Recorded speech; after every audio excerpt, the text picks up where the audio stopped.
கர்த்தருடைய பரிசுத்த நாமத்திற்கு மிகுந்த மகிமை உண்டாவதாக. அருமையான இந்த தினந்தோறும் ஆராதனையில் உங்கள் ஒவ்வொருவரையும் கர்த்தராகிய இயேசு கிறிஸ்துவுக்குள் சந்திப்பதிலே மிக்க மகிழ்ச்சி அடைகிறேன்.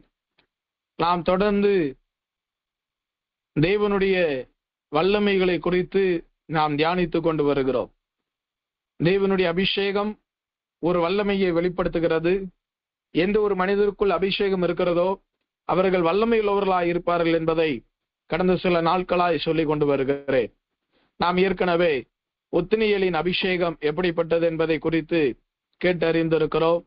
சம்காரின் அபிஷேகம் எப்படிப்பட்டது, கிதியோனின் அபிஷேகம் எப்படிப்பட்டது, நேற்று தோலா என்கிற மனிதன் அவனுடைய அபிஷேகம் எப்படிப்பட்டது என்பதை கடந்த சில நாட்களாய் நாம் தியானித்து வருகிறோம். கிட்டத்தட்ட 3-4 நியாயாதிபதிகளை பற்றி பேச இருக்கிறேன். 1 ஒத்னியேல், 2வது சம்கார், 3வது கிதியோன், 4வது தோலா, 5வது இன்றைக்கு ஆண்டவருடைய பெரிதான இரக்கத்தினால் யெப்தாவின் அபிஷேகம் எப்படிப்பட்டது என்பதை பேசும்படி கர்த்தருடைய ஆவியான உதவி செய்கிறார். ஒருவேளை இந்த சம்காரை பற்றி தோலா என்கிற ஒரு நியாயாதிபதி உண்டு. அந்த நியாயாதிபதியை பற்றி நீங்கள் அறிந்து கொள்ள வேண்டுமானால் ஒரே வசனத்தில் அவனுடைய வாழ்க்கை ஆதி முதல் அந்த வரை எழுதப்பட்டு இருக்கிறது. அந்த ஒரே வசனத்தை வைத்து நேற்று இரவு ஜெபத்திலே ஆவியானவர் கிட்டத்தட்ட 1 மணி நேரம் திட்டவட்டமாக இடைப்பட்டார். ஒரே வசனம்தான், அதை விட்டு நாம் வேற எங்கேயும் போகவில்லை. ஆவியானவர் அவ்வளவு வாழ்த்துவமான வார்த்தைகளை, செய்திகளை தேவன் கொடுத்தபடினால் தேவனை நன்றியுள்ள இருதயத்தோடு துதிக்கிறேன். ஒருவேளை உங்களுக்கு வேண்டுமானால் இயேசுவின் வல்லமை ஊழியத்தில் இயங்கி கொண்டிருக்கிற யூடியூப் சேனல்ல நம்மளுடைய செய்திகள் இருக்கிறது.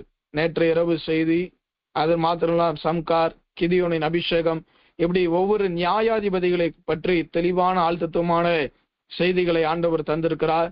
வேண்டுமென்று விரும்புகிறவர்கள் அதை கேட்டு பயனடையும்படி தாழ்வன்போடு கேட்டுக்கொள்கிறேன். கர்த்தருடைய பரிசுத்த நாமத்திற்கு மிகுந்த மகிமை உண்டாவதாக. நம்மளுடைய வேதத்தின் தியானத்திற்காக நியாயாதிபதிகளின் புஸ்தகம் 11ஆம் அதிகாரம் 1வது வசனம். நியாயாதிபதிகள் 11:1. கீலேத்தியனான யெப்தா பலத்த பராக்கிரமசாலியாய் இருந்தான். கீலேத்தியனான யெப்தா பயங்கர பலத்த பராக்கிரமசாலியாய் இருந்தான். பராக்கிரமசாலி என்றாலே நம்மளுடைய சிந்தனைக்கு நினைவு வருகிறது கிதியோனை தான் நாம் சொல்லுவோம். பயப்படாதே, பராக்கிரமசாலியை கர்த்தர் உன்னோடு இருக்கிறார் என்று சொல்லுகிறார்கள். நாம் அதை சொல்லி சொல்லி நம்முடைய வாழ்க்கையிலே சலித்து போய்விட்டது, பழகி போய்விட்டது. ஆனால் இந்த யெப்தா அவனும் ஒரு பராக்கிரமசாலியாய் இருந்தான். அவனுடைய சரீர அமைப்பு பராக்கிரமசாலிகளைப் போல காணப்பட்டான். இந்த யெப்தாவின் பிறப்பு சற்று தவறுதலான ஒரு பிறப்பாய் காணப்படுகிறது. அதே நியாயாதிபதிகள் 11:1 வாசித்து பார்ப்போமானால் பரஸ்திரியின் குமாரன் என்று அவனை சொல்லுகிறார்கள், அந்நிய ஸ்திரியின் குமாரன் என்று அவனை சொல்லுகிறார்கள். ஆனால் இந்த யெப்தாவின் மீது என்ன நடக்கிறது? இந்த யெப்தாவை கர்த்தர் எப்படி மாற்றுகிறார்? நியாயாதிபதிகளின் புஸ்தகம் 11ஆம் அதிகாரம் 29வது வசனம். நியாயாதிபதிகள் 11:29. அப்பொழுது கர்த்தருடைய ஆவி யெப்தாவின் மேல் இறங்கினார். கர்த்தருடைய ஆவி யெப்தாவின் மேல் அவன் பிறந்தவுடன் இறங்கவில்லை. சில வருடங்கள் ஆன பின்பு கர்த்தருடைய ஆவியானவர் அவன் மேல் இறங்கினார். நீங்க நல்லா தெரிந்து கொள்ளணும். கர்த்தருடைய ஆவியானவர் அவன் மேல் தங்கி இருந்தார் என்பதற்கு வித்தியாசம் உண்டு. கர்த்தருடைய ஆவியானவர் அவன் மேல் இறங்கினார் என்பதற்கு வித்தியாசம் உண்டு. கர்த்தருடைய ஆவியை தனக்குள் வைத்திருந்தான் என்பதற்கு வித்தியாசம் உண்டு. ஒத்னியேலின் மீது கர்த்தருடைய ஆவியானவர் வந்து தங்கி இருந்தார். ஆனால் இந்த யெப்தாவின் மீது கர்த்தருடைய ஆவியானவர் இறங்கினார். அப்பதான் இறங்குகிறார். அப்படியானால் அபிஷேகம் வருவதற்கு முன்பதாக, கர்த்தருடைய ஆவியானவர் என்றாலே அபிஷேகம் என்றுதான் நாம் சொல்லுகிறோம். அதன் அடிப்படையில அபிஷேகம் வருவதற்கு முன்பதாக யெப்தா எப்படி இருந்தான், அபிஷேகம் வந்ததுக்கு அப்புறம் யெப்தா எப்படி மாறுகிறார்? ஒரு மனிதனுக்குள் அபிஷேகம் வரும் முன்பு அவர்களுடைய ஜீவியம் எப்படி? ஒரு மனிதருக்குள் அபிஷேகம் வந்த பிறகு கர்த்தர் அவர்கள் எப்படியெல்லாம் மாற்றுகிறார் என்பதுதான் இந்த நாள்ல நம்ம கவனித்து பார்க்கணும். இந்த அபிஷேகத்தை நாம் சரியா பயன்படுத்தணும்னு சொல்லி பல நாட்களாய் சொல்லி கொண்டு வருகிறேன். ஒரு நாளைக்கு குறைந்தது ஒரு அரை மணி நேரம் அந்நிய பாஷையில பேசுங்க. அபிஷேகத்தை புதுப்பித்துக் கொள்ளுங்க. அபிஷேகம் என்பது அது எண்ணெயை போல. வீட்டுல கோகனட் ஆயில் வாங்கி அப்படியே வச்சிருப்போமா, அதை நம்ம கையில ஊற்றி அதை தேய்த்து தலைக்கு நம்ம யூஸ் பண்றோம். சமையல்ல எண்ணெய் வாங்கி அதை நம்ம யூஸ் பண்றோம். அபிஷேகம் எண்ணெய்க்கு ஒப்பிட்டு பேசப்படுகிறது. எண்ணெய் குறைய குறைய நாம் அடுத்த உடனே போய் அந்த எண்ணெயை வாங்குகிறோம். அபிஷேகம் குறைய குறைய அபிஷேகத்தை நாம் கத்திரிடத்துல இருந்து பெற்றுக்கொண்டே இருக்கணும். உங்களை சுத்தில ஒரு அபிஷேகம் இருக்கணும். உங்களுக்குள்ள இருக்கிற அபிஷேகம் உங்களை சுற்றிலும் ஒரு அக்கின வளையத்தை உண்டு பண்ணி இருக்கணும். இதெல்லாம் எங்க பிரதர் கேட்கறதுக்கு நல்லா இருக்குது, ஆனா வாழ்க்கைக்கு நடைமுறைக்கு ஒத்து வருமா? ஒத்து வர போய் தான் இந்த சத்தியங்களை சொல்லுகிறேன். அபிஷேகத்தை பயன்படுத்துங்க. அபிஷேகம் இல்லைன்னா இந்த காலத்துல இல்ல, எந்த காலத்திலயும் ஒண்ணும் செய்ய முடியாது. ஆவியினாலும் ஜலத்தினாலும் ஆவியினாலும் பிறவாவிட்டால் பரலோக ராஜ்யத்திற்குள் பிரவேசிக்க முடியாது. அபிஷேகத்தினால பிறக்கலன்னா அபிஷேகத்தில் பிறப்பது ஒரு பிறப்பு. 7 விதமான பிறப்புகள் உண்டு. கர்த்தருக்கு சித்தமானால் இடையில் நேரம் கிடைக்குமானால் அந்த 7 விதமான பிறப்புகளை குறித்து பேச ஆசைப்படுகிறேன். அதுல ஒரு பிறப்பு தான் அபிஷேகத்தின் பிறப்பு. கர்த்தருடைய ஆவியானவர் எப்ப இந்த பூமியில வந்தார்? எல்லாரும் சொல்லுவாங்க புதிய ஏற்பாட்டுல கிடையாது, ஆதியாகமத்திலே வந்துட்டார். தேவ ஆவியானவர் ஜலத்தின் மீது அசைவாடி கொண்டிருந்தார். ஆதி முதல் அந்த முறை ஆவியானவர் இருக்கதான் செய்கிறார். நம்ம கண்ணுக்கு தான் தெரியல. நம்மளுக்கு சத்தியங்கள் தவறுதலாய் சொல்லப்பட்டு இருக்கிறது. அபிஷேகம் என்பது புதிய ஏற்பாட்டு காலத்திற்குரியது கிடையாது. பழைய ஏற்பாட்டிலும் இருந்தது. அவர்களுக்கு என்ன டங்ஸ் கிடையாது, ஆனால் ஆவியானவர் உண்டு. அந்நிய பாஷைகள் கிடையாது, ஆனால் ஆவியானவர் உண்டு. அபிஷேகம் உண்டு. எல்லாருக்குமே கர்த்தருடைய தேவதாசர்கள் பெரும்பாலும் அபிஷேகத்தை பயன்படுத்தினார்கள். இங்கு கர்த்தருடைய ஆவியானவர்னு வாசிக்கிறோம். சங்கீதம் 51:11-12 வாசிக்கும் பொழுது, உம்முடைய பரிசுத்த ஆவியை என்னை விட்டு எடுத்துக் கொள்ளாமல் இரும் என்று தாவீது சொல்லுகிறான். பரிசுத்த ஆவி என்றே தாவீது அங்க சுட்டி காண்பிக்கிறார். அப்ப ஆவியானவர் எப்போ வந்தார்னா ஆதியாகமத்திலே வந்துட்டார், வெளிப்படுத்தலே இருந்தார். ஆதி முதல் அந்த மாதிரி இருக்கிறதான் ஆவியானவருடைய வேலை. நம்மளுடைய ஜீவியத்துல ஆதி முதல் அந்த முறை ஆவியானவர் இருக்கணும். ஆவியானவர் வர்றது போறது, திரும்பி அனுப்பி வைக்கிறது, திரும்பி கூப்பிடுறது, இப்படி நம்மளுடைய வாழ்க்கை இருக்கக்கூடாது. அபிஷேகத்தை சரியா பயன்படுத்துங்க. அபிஷேகம் ஒரு மனுஷனுக்குள்ள வந்துருச்சுன்னா ஆட்டோமேட்டிக்கா அவங்க வல்லமையா மாறிடுவாங்க. இயேசுவானவர் மீது பரிசுத்த ஆவியானவர் வந்த உடனே அவர் வல்லமையாய் மாறினார்.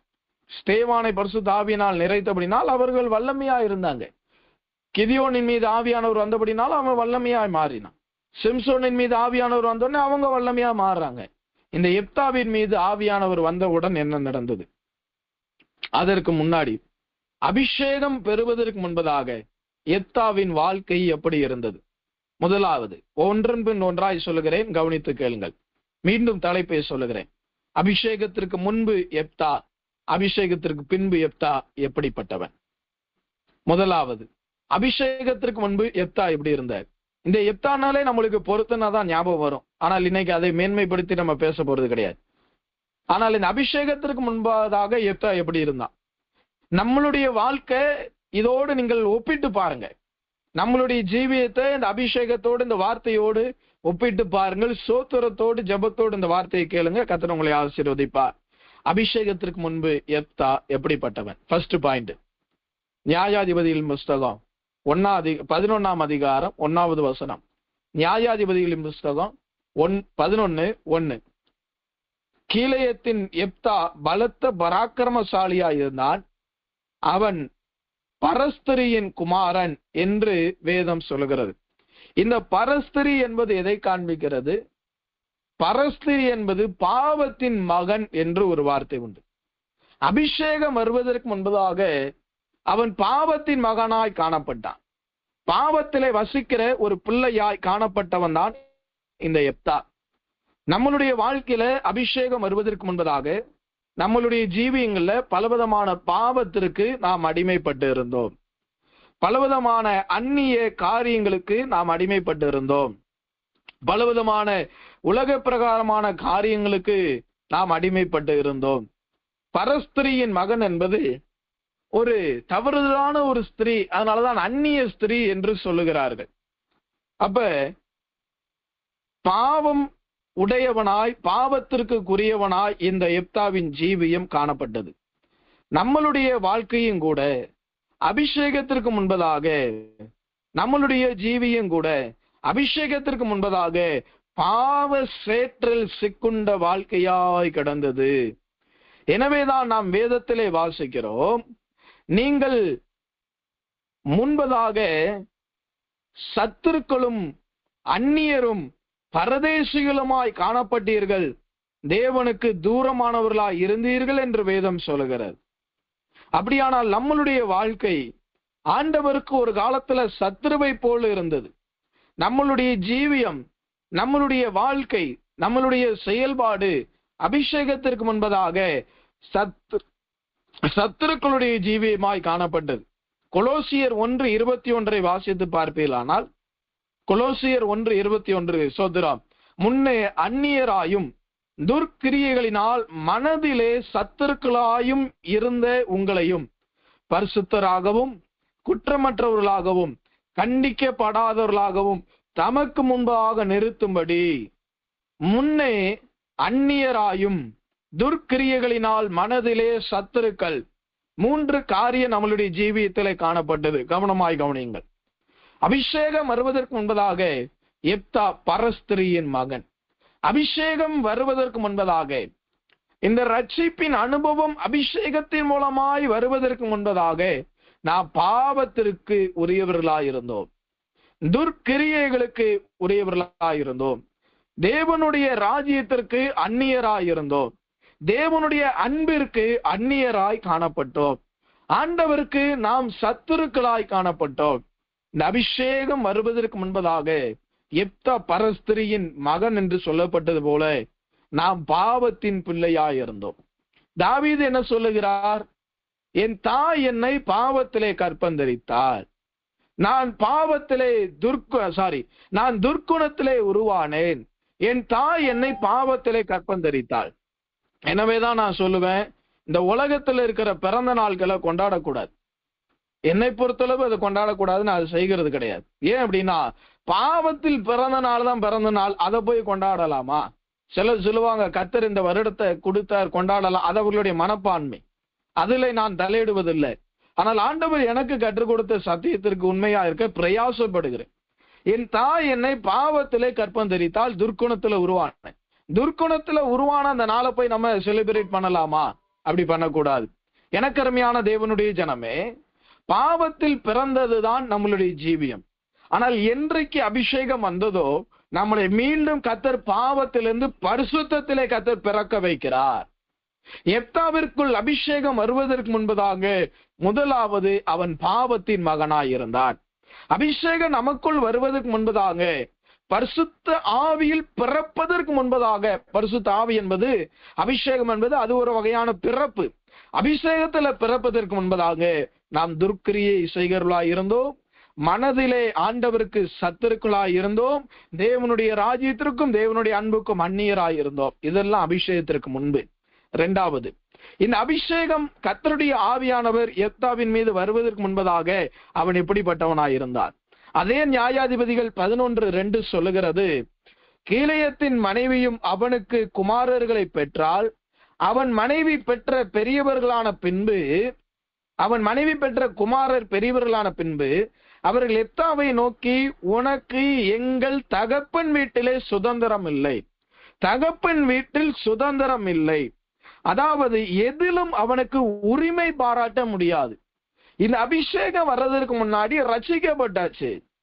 ரட்சிக்கப்படுவது வேறு, ஞானஸ்தானம் எடுப்பது வேறு. இந்த 3வது கட்டம் தான் அபிஷேகம். முதலாவது ரட்சிப்பு, 2வது ஞானஸ்தானம், 3வது அபிஷேகம். சிலருக்கு அபிஷேகம் முன்னாடி கிடைச்சிடுது, ஞானஸ்தானத்தை லேட்டா எடுக்கிறாங்க, அது தவறல்ல. அப்படியானால் எங்கள் தகப்பன் வீட்டுல உனக்கு என்ன கிடையாது? சுதந்திரம் இல்லை. முதலாவது பாவத்தின் மகன், பாவத்திலே உருவானவர்கள், பாவத்துல கிடந்தவங்க, மறந்துடக்கூடாது. 2வது நம்மளுடைய ஜீவியம் எந்த விதத்திலையும் ஆண்டவரிடத்துல உரிமை பாராட்ட முடியாதவர்களாயிருந்தோம். எங்கள் தகப்பன் வீட்டில் உனக்கு சுதந்திரம் இல்லை. எந்த பொருளின் மீதும் அவனுக்கு உரிமை பாராட்ட முடியாது.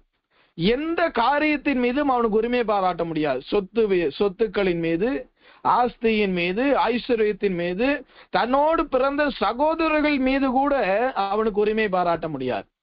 அவர்கள் எல்லாம் பெரியவரான பின்பு எப்தாவை விரட்டினாங்க. அப்ப யாரு முதல்லன்னா எப்தா தான் ஃபர்ஸ்ட் இருந்திருக்கிறான்.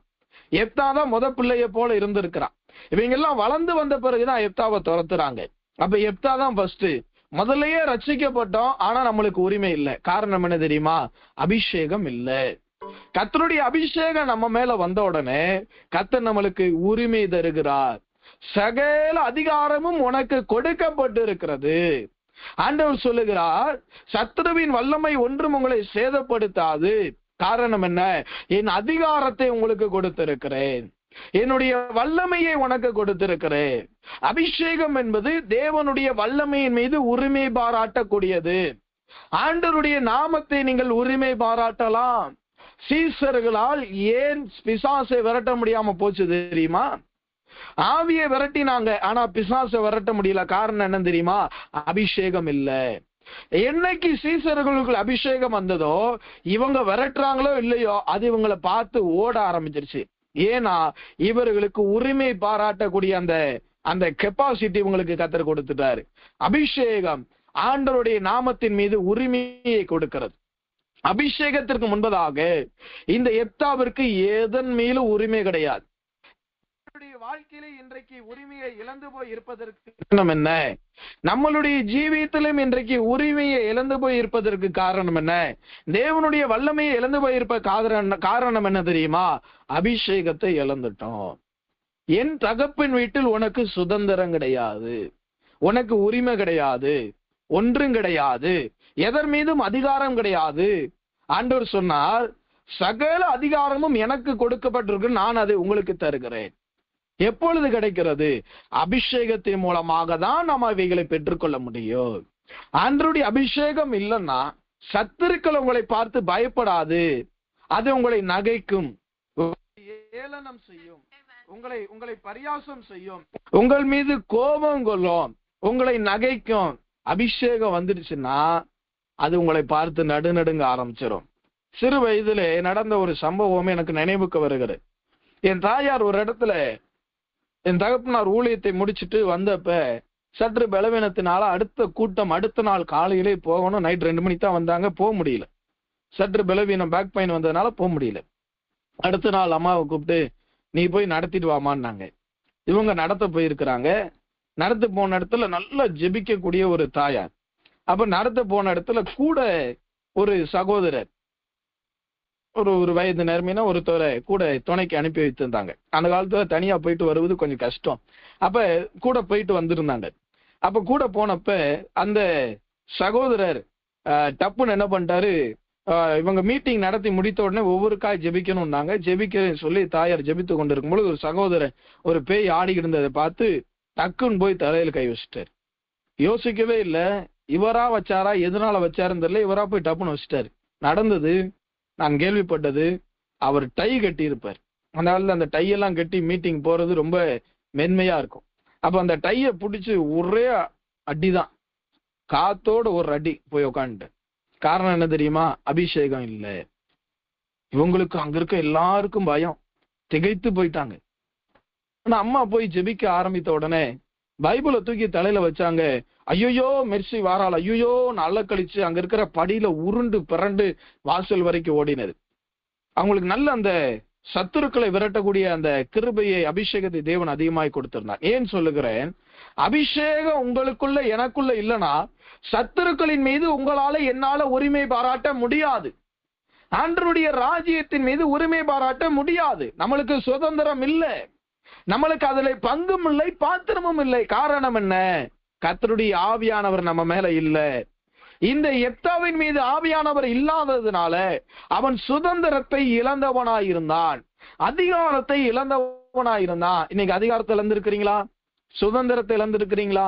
உங்களுடைய தகுதியை இழந்திருக்கிறீங்களா? வீட்டுல உங்களை யாரும் மதிக்கலையா? அபிஷேகத்தை பயன்படுத்துங்க, தானா உங்களை மதிக்க ஆரம்பிப்பாங்க.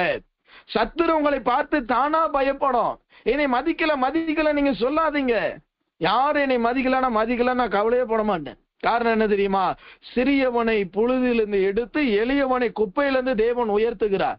ஆண்டவர் உயர்த்திருக்கும் முன்பதாக இந்த பாடுகளை அனுபவித்துதான் ஆகணும்னா அது யாரால தடுக்க முடியும்? அபிஷேகத்தை பயன்படுத்துங்க, தானா உயர்வு வரும். அபிஷேகம் தான் நம்மளுக்கு சுதந்திரத்தை வாங்கி தரக்கூடியது. அபிஷேகம் தான் நம்மளுக்கு பங்குகளை பங்கிட்டு கொடுக்கக்கூடியது. எப்தாவின் மீது அபிஷேகம் வர்றதுக்கு முன்னாடி ரெண்டாவது அவனுக்கு இருந்த மைனஸ் என்ன? அவனுக்கு சுதந்திரம் கிடையாது.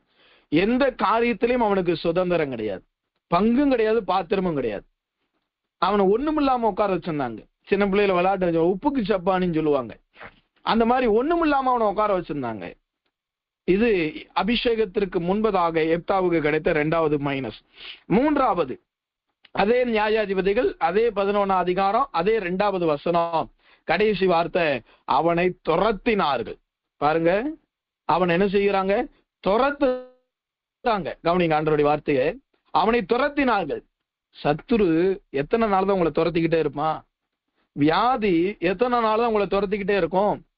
பயம் எத்தனை நாள் தான் உங்களை துரத்திக்கிட்டே இருக்கும்? உலகத்தின் வல்லமை எத்தனை நாள் தான் உங்களை துரத்திக்கிட்டே இருக்கும்? பாவம் எத்தனை நாள் தான் நம்மளை துரத்திக்கிட்டே இருக்கும்? அந்நிய அன்பு எத்தனை நாள் தான் நம்மளை துரத்திக்கிட்டே இருக்கும்? அவிசுவாசம் எத்தனை நாள் நம்மளை துரட்டும்? ஏன் துரத்தப்படுவதற்கு காரணம் என்ன? எப்தாவிற்குள்ள அபிஷேகம் இல்லை. அபிஷேகம் இருந்துச்சுன்னா உங்களை யாராலையும் துரத்த முடியாது. அப்ப தாவீதை அப்சலோம் துரத்தினானே, சரியா? கரெக்ட் தான். அவன் ஒரு காலத்துல செய்த பாவம், அவன் செய்த தேவையில்லாத அக்கிரமம் அவனுடைய அபிஷேகத்தை குறைய செய்தது. அதனாலதான் கர்த்தர் திரும்பி நியாயத்தை எழுப்புகிறார். அபிஷேகம் உங்களுக்குள்ள எனக்குள்ள இருந்துச்சுன்னா உங்களை யாராலையும் துரத்த முடியாது. உங்க ஊழியத்திலிருந்து உங்களை துரத்த முடியாது. உங்களுடைய உங்களுடைய உங்களுடைய தனித்துவத்திலிருந்து உங்களை துரத்த முடியாது. இன்னைக்கு ஏன் பயந்து ஓடி ஒளிந்து கொண்டு இருக்கணும்? ஏன் துரத்தப்பட்டுக்கிட்டு இருக்கிறீங்க? வியாதி உங்களை ஏன் துரட்டுது? ஏன் பாவம் துரத்திக்கிட்டே இருக்கிறது? ஏன் பின்தொடர்ந்து வருகிறது? எப்ப போன் பண்ணாலும் எனக்கு அந்த பிரச்சனை, எனக்கு இந்த பிரச்சனை, ஏன் சொல்லிக்கிட்டே இருக்கிறோம்? அபிஷேகத்தை சரியா பயன்படுத்தல. ஒரு மணி நேரம் நல்லா சுத்திகரித்து எல்லா பாவத்தையும் அறிக்கை செய்யுங்க. கண்ணுனால 20 காரியங்களை அறிக்கை செய்யணும். 20 காரியங்கள். ஆவி, ஆத்மா, சரீரம். ஆத்மாவில 5 காரியம், சரீரத்தில 5 காரியம், ஆவியில 10 காரியம். இந்த 20 காரியத்தை நம்ம அறிக்கை செய்யணும். ஒருவேளை நேரம் இருக்குன்னா வர நாள் அது நான் சொல்றேன். அந்த 20 காரியத்தை அறிக்கை செய்து கர்த்தருடைய அபிஷேகத்துக்காக முழங்கால நின்று காத்திருந்து ஸ்தோத்திரம் பண்ணிக்கிட்டே துதித்து கொண்டே இருங்க. ஒரு பலத்த ஒரு அபிஷேகம் வரும் பாருங்க. உங்களை துரத்தின வல்லமையெல்லாம் நீங்க துரத்த ஆரம்பிச்சிருவீங்க. எப்தாவின் மீது அபிஷேகம் வருவதற்கு முன்பதாக அவனுக்கு கிடைத்தது மூன்றாவது, அவனை துரத்துனாங்க. ஊரை விட்டே துரத்துறாங்க. உங்களை ஊழியத்தை விட்டே துரத்துவதற்கு காரணம் என்ன? ஊரை விட்டு துரத்த முயற்சி பண்ண காரணம் என்ன? முயற்சிக்கலாம், ஆனா துரத்தி விடுவதற்கு காரணம் என்ன? ஒன்னும் செய்ய முடியாமல் போவதற்கு காரணம் என்ன? அபிஷேகம் இருக்குது. உங்களை துரத்துறாங்களே, நீங்க ஓடி போகிறோமே, நம்ம ஏன் ஓடி ஒளிகிறோம்? அபிஷேகம் இல்ல. அபிஷேகம் எங்க இல்லையோ அங்கு நம்ம துரத்தப்படுவோம்.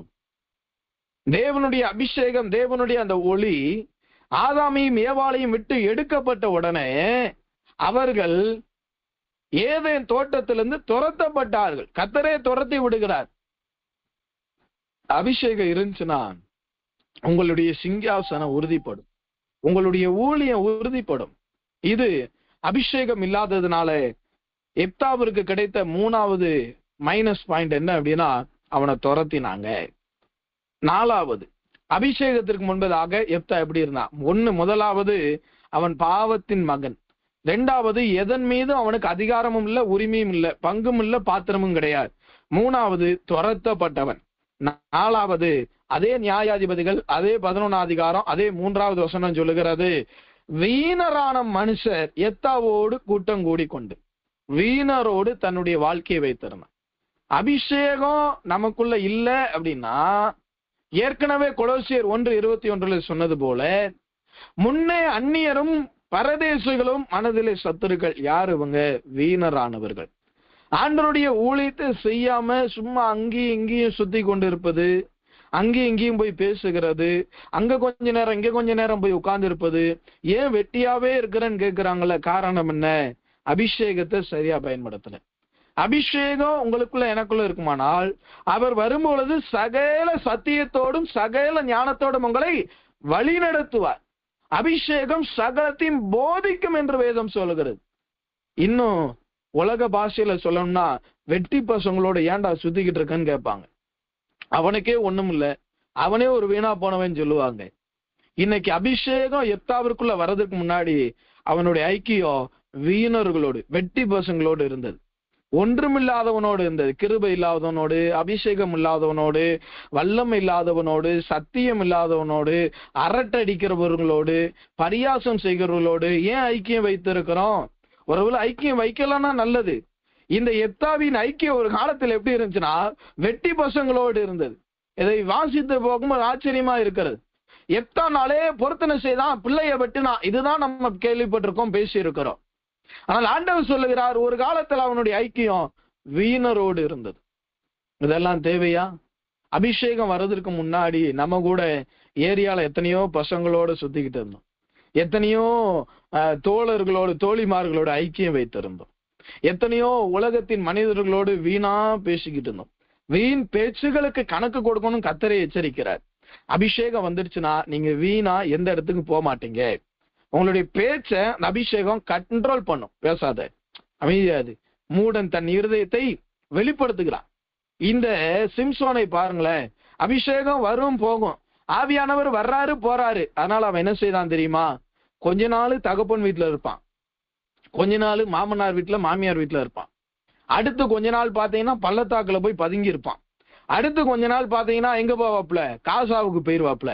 கடைசியில எங்க போறாரு? காசாலையாவது நிம்மதியா இருந்தானா? அதை கூட கர்த்தர் கண்டு காணாமல் விட்டாரு. அடுத்து கொஞ்ச நாள் எங்க போறாருன்னா தெளிலாள்கிட்ட போயிடுறாரு. திரும்பி தெளிலாள்கிட்ட இருந்து எங்க போகிறான்? மலை தேசத்திற்கு கதவு நிலக்கால அப்படின்ட்டு மலையில ஏறி ஓடி போய் ஒளிஞ்சுக்கிறான். திரும்ப சும்மா இருக்கிறானா? மலையில இருந்து இறங்கி வரான். அபிஷேகம் இல்லைன்னா இப்படி வீணா சுத்திக்கிட்டே இருக்க வேண்டியதான். அங்க இங்க இங்க அங்க இங்கன்னு சுத்திக்கிட்டே இருப்போம். அபிஷேகம் ஒரு மனிதனுக்குள்ள சரியா இருந்துச்சுன்னா அவங்க எங்கேயும் போக மாட்டாங்க. கர்த்தருடைய ஊழியத்தை சரியா செய்வாங்க, தனக்கு கொடுக்கப்பட்ட ஊழியத்தை கரெக்டா செய்வாங்க. எங்கேயும் போய் வீணா சுற்றணும் பார்க்கணுங்கிற அந்த எண்ணமே இருக்காது. அபிஷேகம் எங்கு குறைகிறதோ அங்குதான் இந்த வீண் அலைச்சல்கள்லாம் வரும். இது எப்தாவினுடைய வாழ்க்கையில அபிஷேகத்திற்கு முன்பதாக இருந்த ஒரு 4வது ஒரு மைனஸ். 5வது, அபிஷேகத்திற்கு முன்பதாக எப்தாவிற்கு என்ன சம்பவித்தது? அதே நியாயாதிபதிகள் 11:3 அதே நியாயாதிபதிகள் அதே 11 அதிகாரம் 3வது வசனம், அவன் பராக்கிரமசாலிகளா இருந்தான் என்று 1வது வசனம் சொல்லுகிறது. 3வது வசனம் சொல்லுகிறது அவனை கூட்டி கொண்டு போய் யுத்தத்திற்கு போவார்கள்.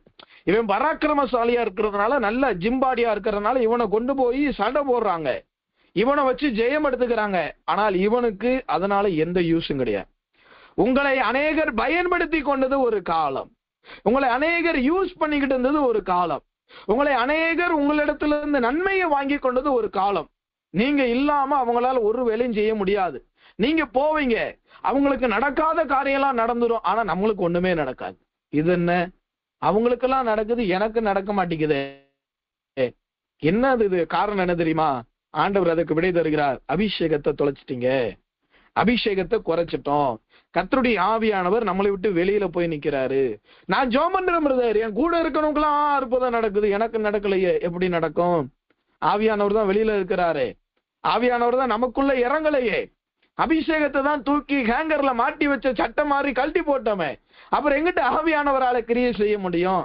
ஆவியானவர் தான் பெருமூச்சுக்கோடு, வாக்கு கடங்காத பெருமூச்சுகளோடு விண்ணப்பம் பண்ணுகிறார். அந்த ஆவியானவரே வெளியில வச்சுட்டா உங்களால அநேகருக்கு பிரயோஜனம் இருக்கும், என்னால அநேகருக்கு பிரயோஜனம் இருக்கும், ஆனால் என்னால் எனக்கு பிரயோஜனம் இருக்காது. உங்களால உங்களுக்கு பிரயோஜனம் இருக்காது. ஒருவேளை கடினமா இருக்கலாம், ஆனா சொல்றது உண்மைதானே. சில சொல்லி நான் கேள்விப்பட்டிருக்கேன், நான் ஜெபம் பண்ணுறது அவங்களுக்கெல்லாம் அற்புதம் நடக்குது. ஏன் கூட படிச்சவன், ஏன் கூட வளர்ந்தவன், ஏன் கூட ஹாஸ்பிட்டல்ல இந்த இடத்துல ஒர்க் பண்ணுவேன், இன்னைக்கு நல்லா இருக்கானுங்க பிரதர். நான் தான் சரியில்லை. காரணம் என்ன? அபிஷேகத்தை தொலைச்சிட்டீங்க. ஆவியானவர் உங்கள் மேல என் மேல இல்ல. அதுதான் சத்தியம், அதுதான் உபதேசம், அதான் உண்மை. இது கேட்பதற்கு கடினமா இருந்தாலும் அதான் உண்மை. எவ்வளவு நல்ல பரிசுத்தமா ஜீவித்தாலும் அபிஷேகம் இல்லைன்னா என்ன பலன், என்ன பிரயோஜனம்? ஒரு மரம் இருக்குது, இலைகள் இருக்குது, ஆனா கனி தர வேண்டிய நேரத்துல கனி தரலையே. தண்ணீர் ஊற்றப்படணுமே, தண்ணீர் ஊத்தினாதானே கனி வரும். அபிஷேகம் இருந்தால்தானே கனி கொடுக்க முடியும். ஆவியினாலே மாம்சத்தின் கிரியைகளை அழிப்பீர்களானால் பிழைப்பீர்கள். அப்ப அபிஷேகத்தை பயன்படுத்தினால்தான் இந்த மாம்சத்துல கனிகள் வரும். நான் மீண்டும் சொல்றேன், அபிஷேகத்திற்கு முன்பதாக எப்தா முதலாவது நாம் எப்படிப்பட்டவனா இருந்தா, பாவத்தின் மகனா இருந்தான். இரண்டாவது உரிமை பாராட்ட முடியாத நிலவரத்துல உரிமைகளை இழந்தவனாய் இருந்தான். மூன்றாவது எப்படி இருந்தான், துரத்தப்படுகிறவனாய் இருந்தான். நாலாவது வெட்டி பசுகளோடு வீணரான மனுஷனோடு ஐக்கியம் வைத்திருந்தான். ஐந்தாவது எப்படி இருந்தான், பராக்கிரமசாலியா இருந்தாலும் அவனுடைய பராக்கிரமத்தினால் அவனுக்கு பயன் இல்லை, மற்றவர்கள் இவனை பயன்படுத்தி கொள்ளக்கூடிய அளவிற்கு இருந்தான். இது அபிஷேகத்திற்கு முன்னாடி. இப்ப அப்படியே வாங்க, அபிஷேகத்திற்கு அப்புறம் என்ன நடந்தது? அதே நியாயாதிபதிகள் 11:29 வாசிக்கிறோம்ல, கர்த்தருடைய ஆவி எப்தாவின் மேல் இறங்கினா. இதுக்கப்புறம் தான் காரியமே இருக்குது. இதுக்கப்புறம் தான் எப்தாவின் வாழ்க்கையில நடந்த சம்பவமே இருக்கிறது. எப்தாவின் மீது கர்த்தருடைய ஆவியானவர் இறங்குவதற்கு முன்பதாக 5 விதமான குறைபாடுகளை சொன்னேன். இப்ப எப்தாவின் மீது கர்த்தருடைய ஆவியானவர் இறங்கிட்டார். இப்ப என்ன நடக்க போகுதுன்னு பாருங்க. நியாயாதிபதிகள் 12 அதிகாரம் 29வது வசனம். நியாயாதிபதிகள் 12 நியாயாதிபதிகளின் புஸ்தகம் 12ஆம் அதிகாரத்தில் வாசித்து பார்க்கும் பொழுது, நியாயாதிபதிகள் 11:29 நியாயாதிபதிகள் 11:29, அதே நியாயாதிபதிகள் 11:29வது வசனம். அவன் அங்கிருந்து அம்மோன் புத்திரருக்கு விரோதமாய் போனான். பாருங்க, ஒரு காலத்துல வீணரோடு சேர்ந்துகிட்டு சும்மா ஊர்ல போய் சண்டை போட்டுக்கிட்டு இருந்தவன், இவனை யுத்தத்திற்கு அழைத்த உடனே கர்த்தருடைய ஆவியானவர் இறங்கின உடனே அம்மோன் புத்திரருக்கு விரோதமாய் போகிறான். இந்த அம்மோன் புத்திரர் என்றால் யார்? பிறவி குணம். உனக்கு பிறவி குணம் மாறவே மாறாதா? ஜென்ம சுபாவம் என்று சொல்லுவார்கள். இந்த அம்மோன் புத்திரர்கள் சத்துருக்களாய் காணப்படுகிறார்கள். இந்த அம்மோன் புத்திரரை குறித்து எப்தா என்ன சொல்லுகிறான்? நான் என் சத்துருக்களுக்கு விரோதமாய் போகும் பொழுது நீங்கள் என்னை ரட்சிக்கவில்லை, கர்த்தர் அவர்களை என் கையில ஒப்பு கொடுத்தால் இந்த சத்துருக்கள் என்று சொல்லுகிறான். ஆவியானவர் மேல வந்த உடனே ரோட்ல சண்டை போடுறது, வீட்டுல சண்டை போடுறது, குடும்பத்துல சண்டை போடுறதெல்லாம், ஊழியத்துல சண்டை போடுறதெல்லாம் ஸ்டாப் பண்ணிட்டு என்ன செய்யறாரு? தன்னுடைய சத்துரு யாருன்னு கரெக்டா டார்கெட் பண்றான். அம்மோன் புத்திரன் தான் அவனுடைய சத்துருவாய் கர்த்தர் காண்பிக்கிறார். உங்களுக்குள்ள எனக்குள்ள அபிஷேகம் வந்துருச்சுன்னா வீட்டுல சண்டை போடுறத நிப்பாட்டிட்டு வானமண்டலத்தின் பொல்லாத ஆவிகளோடு யுத்தம் பண்ண ஆரம்பிச்சிருவீங்க. உங்களுடைய யுத்தமும் என்னுடைய யுத்தமும் மாம்சத்துல அல்ல, போர் ஆயுதங்களினால் அல்ல, வானமண்டலத்தில் உள்ள பொல்லாத ஆவிகளோடும் அவன் சேனைகளோடு யுத்தம் பண்ண ஆரம்பிச்சிருவீங்க. இந்த அம்மோன் புத்திரருக்கு விரோதமா எப்தா போனான். ஆவியானவர் உங்களுக்குள்ள எனக்குள்ள வர்றதுக்கு முன்னாடி ஏரியால சண்டை போடுறவங்க, கொலாடியில சண்டை போடுறவங்க, ஊழியத்துல சண்டை போடுறவங்க, ஆவியானவர் வந்த உடனே நேரடியா சத்துருட்ட போய் சண்டை போடுறான். அந்த சத்துரு யாரு? அவன்தான் பரலோகத்திலிருந்து பாதாளத்திற்கு தள்ளப்பட்டவன். அவனோடு சண்டை போடுவோம், அவனோடு போராடுவோம். இயேசுவின் நாமத்தினால சாத்தானவனை கடிந்து கொள்ளுகிறோம் சொல்லுகிறோம். அம்மோன் புத்திரருக்கு விரோதமாய் போனான். ஜென்ம சுபாவங்கள். அம்மோன் புத்திரன் என்றால் ஜென்ம சுபாவங்கள். உங்கள் சுபாவங்களோடு சண்டை போடுவீங்க. நான் நலமானதை நான் விரும்பினதை செய்ய நினைத்தேன், ஆனால் விரும்பாததை செய்கிறேன். பவுலுக்குள்ள ஒரு போராட்டம். காரணம் என்ன? ஆவியானவர் அவனை போராட வைக்கிறார். உங்க கெட்ட சுபாவங்களோடு என்னுடைய மோசமான சுபாவங்களோடு நம்மளே போராடிக்குவோம். ஆவியானவர் இருந்தாருன்னா நம்ம பொய் பேசணும்னா தப்புன்னு உணர்த்துவார், கோவப்படும் பொழுது தப்புன்னு உணர்த்துவார், வாய் பேசும்போது தப்புன்னு உணர்த்துவார். உடனே தேவ சமூகத்து போவோம், அப்பா தப்பா பேசிட்டே மன்னிச்சிருங்க, என்னை சுத்திகரிங்க. இதெல்லாம் ஜென்ம சுபாவம். இதெல்லாம் ஜீன்களின் மூலமாய் டிரான்ஸ்பர் ஆகி பல வருடங்களாய் வந்துகிட்டு இருக்கிறது. நம்மளுடைய சுபாவங்கள் மாறணும். உன்னை தப்ப விடாது இருக்க, சுபாவ கிளைகளை தப்ப விடாது இருக்க தேவன் உன்னையும் தப்ப விட மாட்டார். கேரக்டர்ல சேஞ்ச் இருக்கணும். ஆரம்பத்துல இருந்த மாதிரியே இப்பொழுது இருக்கக்கூடாது. எப்தாவின் மீது கர்த்தருடைய ஆவியானவர் வந்த உடனே அம்மோன் புத்திரர்கிட்ட போய் சண்டை போடுறான். தன்னுடைய சுபாவங்களை மாத்துகிறான். தன்னுடைய கேரக்டர் அப்படியே டிஃபரெண்டா மாத்துறான். அபிஷேகம் அவனுடைய கேரக்டர் அப்படியே ரோல் மாடலா மாத்துது. நேரடியா சத்துருட்ட போறான். வீண் சண்டைகளை விட்டுட்டான், பரலோகத்தின் சண்டைக்குள்ள இறங்குகிறான். கர்த்தருடைய யுத்தத்திற்குள்ள வருகிறான். கர்த்தருடைய ஆவியானவர் உங்க மேல ஏன் மேல இருந்தாருன்னா, வீட்டுல போடுற சண்டையெல்லாம் விட்டுட்டு, உலகத்துல போடுற சண்டையை விட்டுட்டு நேரடியா அவர்களுக்குள் கிரியை செய்கிற அந்த ஆவிகளோடு சண்டை போட ஆரம்பிச்சிருவோம். வீட்டுல சண்டை வருதா, உலகத்துல சண்டை வருதா, உலகத்தை என்ன செய்வான்? வேட்டியை மடிச்சுக்கிட்டு வச்சுட்டு வாயெல்லாம் கெட்ட வார்த்தை பேசிக்கிட்டு அருவாளை தூக்கிட்டு போவான். நம்ம என்ன செய்யணும் தெரியுமா? மாறுதலா தேவ சமூகத்துக்கு வரணும், முழங்கால் போடணும். ஆண்டவரே, அவங்க பேசுகிற அந்த வார்த்தையை கட்டுகிறேன், அவங்களுடைய ஆவிகளை கட்டுகிறேன். எரிச்சலின் ஆவி என்றுதான் வேதம் சொல்லுது. அந்த ஆவியை நான் கட்டுறேன். அந்த ஆவிகளோடு நீங்களும் நானும் போராடணும். அவங்களை எந்த விதத்திலையும் பெய்ய பிடிச்சவங்கள பாத்துடக்கூடாது. நான் ஒரு இடத்துல ஒரு கணவன் மனைவிக்கு சண்டையோட வந்தாங்க. நான் சொன்னேன், ஜோமன் ஆரம்பிச்சேன்னு ஆவியானவர் சொன்னார், அந்த மக தலையில கை வச்சேன், எரிச்சலின் ஆவி கிரியை செய்யுது, நான் தெரியாம சொல்லிவிட்டேன். நான் இவன் இங்க கேட்டுவிட்டு வீட்டுல போய் அந்த பிள்ளைய, உனக்குள்ள பேய் பிடிச்சிருக்குன்னு சொல்லிட்டான். மாமனாரு மாமியாரு, இவ ஒரு ஆள் தாய் தகப்பன் இல்லாத பிள்ளை, சின்ன பிள்ளைதான். இவன் மாப்பிள்ளையும் கூட சேர்ந்துக்கிட்டு அவளை உட்கார வச்சு மந்திரிக்காத குறையா சோதனை பண்ண ஆரம்பிச்சிட்டாங்க. இவ அழுதுகிட்டு எனக்கு போனு, ஊழியக்காரங்கள்ட்ட ஓடி வந்து காலில் விழுகிறார். என்னம்மான்னு ஊழியக்கார சகோதரர் தூக்கி எடுத்து கேட்டோடனே, பிரதர் எனக்கு பேய் பிடிச்சிருக்குன்னு சொல்லிட்டாரு. நான் எப்பமா சொன்னேன், என்ன எழுத்து விடுறீங்களா, என்னடான்னு விசாரிச்சு பார்த்தா எரிச்சலின் ஆவி வந்திருக்குன்னு சொன்னதை பேய் பிடிச்சுக்கிறத அவங்க மாத்திட்டாங்க. இது உதாரணத்திற்காக சொல்றேன். அவர்களுக்குள்ள இருக்கிற ஆவிகளோட போராடுங்க. அந்த ஆவிகள் அவர்களோடு போராடுகிறது. அந்த ஆவியோட நீங்க போராடணும். உடனே அவங்களை பேய் பிடித்தவர்களா பிசாசு பிடித்தவர்களா பாத்துறாதீங்க. கர்த்தருடைய பரிசுத்த நாமத்திற்கு மகிமை உண்டாகட்டும். உலகத்தின் வீண் சண்டைகளை விட்டு சத்துருக்களோடு போராடினான். வானமண்டலத்தின் பொல்லாத ஆவிகளோடு போராடுங்க. உங்கள் கணவனுக்காக மனைவிக்காக உங்களோடு சண்டை போடுறதுக்காக நைட்டு 2 கையை விரிச்சு முழங்கால போட்டு பரலோகத்து நேரா அந்த ஆவிகளை கடிந்து கொண்டு நீங்க ஜோமனுவீர்களானால் கர்த்தர் ஒரு மாற்றத்தை தருவார். இரண்டாவது, அபிஷேகம் வந்த உடனே என்ன செய்கிறான்? அபிஷேகம் வந்த உடனே இரண்டாவது உன்னுடைய ஜீவன் எப்படி மாறுது தெரியுமா? அதே நியாயாதிபதிகள் 12ஆம் அதிகாரம், அதே நியாயாதிபதிகள் 12ஆம் அதிகாரம் 35வது வசனம், கடைசி வார்த்தையை வாசிக்கிறேன். நான் கர்த்தரை நோக்கி என் வாயை திறந்து சொல்லிட்டேன், அதை நான் மாற்றக்கூடாது என்று சொன்னான். சொன்ன பொருத்தனையில உண்மையா இருக்கிறான். அபிஷேகம் வந்துருச்சுன்னா பொருத்தனை பண்ணுவோம், பொருத்தனை பண்ணினதுல உண்மையா இருப்போம். இன்னைக்கு பொருத்தனை பண்ணினதுல உண்மையா இருக்கிறோமா? கர்த்தருக்காக ஜெபிப்பேன்னு சொல்லி இந்த வருடத்துல பொருத்தனை பண்ணோம், எல்லா ஜெபத்திலையும் பங்கெடுப்பேன் பொருத்தனை பண்ணோம், உண்மையா இருக்கிறோமா? கர்த்தருக்கு என்று கொடுப்பேன்னு சொல்லி பொருத்தனை பண்ணோம், உண்மையா இருக்கிறோமா? இடப்பட்ட நாள்ல என்னுடைய தனிப்பட்ட காரியத்திற்கு இந்த ஆதார் கார்டு அது இதுன்னு பயங்கர அலைச்சல். அப்ப ஆண்டவர்கிட்ட சொன்னேன், ஆண்டவரே எனக்கு இதெல்லாம் தெரியாது, உலக ஞானம் உலக அறிவுலாம் கிடையாது, நீர் எனக்கு இந்த காரியத்தை வாய்க்க பண்ணா, இந்த ஆதார் கார்டு இவங்களுடைய சர்டிபிகேட் எல்லாம் எனக்கு கிடைச்சிருச்சுன்னா நான் உமக்கு 3000 சோத்திரம் பண்றேன்னு சொன்னேன். சொல்லி கிட்டத்தட்ட 1 வாரத்துக்கு மேல ஆயிடுச்சு, பண்ணவே இல்லை. அப்படியே அசால்ட்டா விட்டுட்டேன். திடீர்னு ஒரு வார்த்தை ஆண்டவர் கண் முன்பதாக காண்பித்தார், பொருத்தனை பண்ணினால் அதை செய்ய தாமதியாதே. அடுத்த ஆண்டவர் சொல்றார், பொருத்தனையை கர்த்தர் உன் தலையில கேட்பார், ஆனால் அது உனக்கு பாவமா மாறும். அப்ப பொருத்தனையை பண்ணா அதை நிறைவேற்றுவதற்கு அபிஷேகம் உதவி செய்கிறது. அவன் எடுத்த தீர்மானத்துல உறுதியா இருக்கிறான். அபிஷேகம் உங்களுக்குள்ள எனக்குள்ள இருந்துச்சுன்னா எடுத்த தீர்மானத்துல உறுதியுள்ளவர்களா இருப்போம். அது மகளா இருக்கட்டும் மகனா இருக்கட்டும். மகளை பார்த்து சொல்றான், ஒரே மகதான், அவளுக்கு புத்திரனும் இல்லை குமாரரும் இல்லை குமாரத்திகளும் இல்லை, வேற சந்ததியும் கிடையாதுன்னு பைபிள் சொல்லுது. அப்ப ஆனாலும் அந்த பொருத்தனையில உண்மையுள்ளவனாயிருந்தான். நீங்களும் நானும் ஆண்டவருக்கு பண்ணின எல்லா உடன்படிக்கையில உறுதியுள்ளவர்களாய் உண்மையுள்ளவர்களாய் இருக்கணும்னா நம்மளுடைய அபிஷேகம் நம்மளுக்கு தேவை.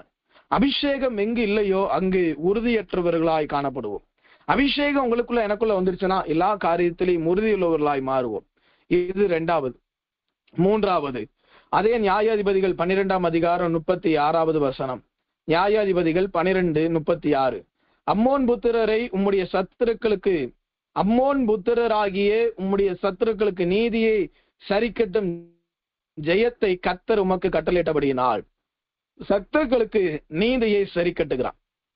நான் ஏற்கனவே சொன்னது போல சத்துருக்களுக்கு நீதியை சரி கட்டுவீங்க. உங்களோடு போராடின சத்துருக்களுக்கு நீங்க சரியான ஒரு நீதியை செய்வீங்க. அபிஷேகம் உள்ள வந்துருச்சுன்னா சத்துருக்களுக்கு உங்களுடைய அபிஷேகம் ஆட்டோமேட்டிக்கா நீதியை செய்யும். நீங்க போய் போராட வேண்டாம், நீங்க போய் சண்டை போட வேண்டாம், நீங்க எதுவும் செய்ய வேண்டாம். உங்களுக்குள்ள இருக்கிற அந்த அபிஷேகம் அவர்களை விலப்பண்ணி, அந்த சத்துருக்களை விலப்பண்ணி அவர்களை கீழே மடங்கடித்து கீழே தள்ளி அதிலே உங்களுக்கு ஒரு நீதியை கொண்டு வந்து தரக்கூடியதான் அபிஷேகம். நீங்க இருக்கிற இடத்துல இருப்பீங்க, நீங்க அமைதியா இருப்பீங்க, சத்துருக்களுக்கு கர்த்தர் வெட்கத்தை உண்டு பண்ணுவார். உங்களுடைய அபிஷேகம் அந்த ஆட்டோமேட்டிக்கா அந்த காரியத்தையும். இது 3வது. 4வது, அதே நியாயாதிபதிகள் 12ஆம் அதிகாரம் 40வது வசனம். நியாயாதிபதிகள் 11:40. நியாயாதிபதிகள் 11:40. இது நிமித்தம் இஸ்ரவேலின் குமாரத்திகள் வருஷந்தோறும் போய் 4 நாள் கீலேயத்தினான எப்தாவின் குமாரத்தை குறித்து புலம்புவது இஸ்ரவேலிலே வழக்கமாயிற்று. வருஷந்தோறும் எப்தாவின் மகளை குறித்து புலம்புவார்கள். புறக்கணிக்கப்பட்டவன், துரத்தி விடப்பட்டவன், பரஸ்திரியின் மகன் என்று சொல்லப்பட்டவன், உலகத்திற்குரியவன் என்று சொல்லப்பட்டவன், அடையாளம் இல்லாதவனை கர்த்தர் தன்னுடைய மகளினால் அடையாளமாக கர்த்தர் மாற்றுகிறார். அடையாளமாக கர்த்தர் மாற்றுகிறார். அந்த மகளை நினைத்து வருஷந்தோறும் புலம்புவார்கள். நீங்களும் நானும் இன்றைக்கு புறக்கணிக்கப்பட்டு இருக்கலாம், அடையாளம் இல்லாதவர்களா இருக்கலாம். உங்களுக்கு நடக்கிறது தீமையை போல் இருந்தாலும் அந்த தீமையும் நன்மையாய் மாற்றி தரக்கூடியது கர்த்தருடைய அபிஷேகம். அவளை நினைத்து வருஷந்தோறும் புலம்பினா அந்த இஸ்ரவேல் ஜனங்கள் எவ்வளவு தூரம் எப்தாவை நினைத்திருப்பார்கள்.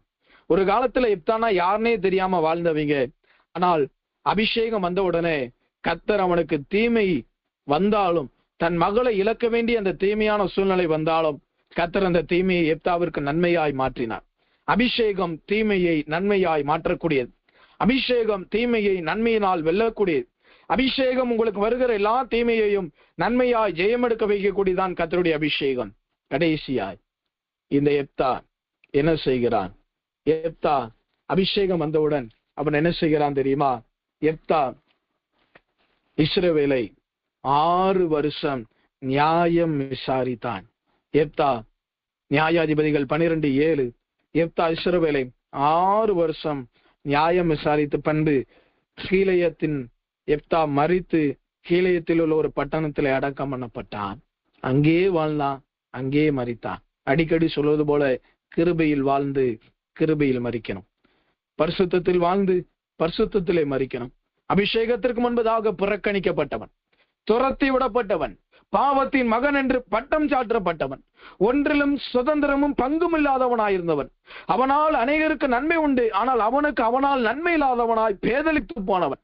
அபிஷேகம் வந்த பின்பு அவனை சத்துருக்களை நேராய், உலகத்தின் சத்துருக்கள் அல்ல, வானமண்டலத்தின் சத்துருக்களோடு, தன்னோட எதிரியோடு யுத்தம் பண்ணுகிறவனாய் மாறினான். அவன் உறுதியுள்ளவனாய் இருந்தான். 3வது, சத்துருக்கள் நீதியை செய்தான், அநீதியை செய்யவில்லை. 4வது, அவனுக்கு ஏற்பட்ட தீமையையும் அபிஷேகம் நன்மையாய் மாற்றினது. 5வது, 6 வருஷம் நியாயம் விசாரித்தான். 6 என்பது என்ன? வெறுமையானது நிரப்பப்படுகிறது. 6 கற்சாடி வெறுமையாய் இருந்தது, நன்மையினால் நிரப்பப்பட்டது. தேசத்தை எப்தாவின் நிமித்தம் கர்த்தர் நன்மையினால் நிறைத்தார். அபிஷேகத்திற்கு முன்பதாக 5 விதமான குறைபாடுகள், அபிஷேகத்திற்கு பின்பதாக 5 விதமான நிறைபாடுகள் எப்தாவிற்குள் காணப்பட்டது. இப்ப கண்ணை மூடுவோம், நான் முடிக்க போகிறேன். கண்களை மூடுவோம். ஆண்டவரே, எனக்குள்ள அபிஷேகம் சரியா இல்ல இருந்துச்சு, நான் பயன்படுத்தல. இப்பயும் இருக்குது, கொஞ்சம் கொஞ்சமா குறைஞ்சுகிட்டு இருக்குது. இல்ல நான் டோட்டலா அதை நான் வாஷ் அவுட் பண்ணிட்டேன், எனக்கு அது வேணும். எப்தாவை போல நான் பாவத்திற்குரியவனாய் காணப்படுகிறேன். உங்களுடைய நாமத்தினால எது கேட்டாலும் எனக்கு கிடைக்கல, சுதந்திரமும் இல்ல, பங்கும் இல்லாதவர்களாய் இருக்கிறேன்.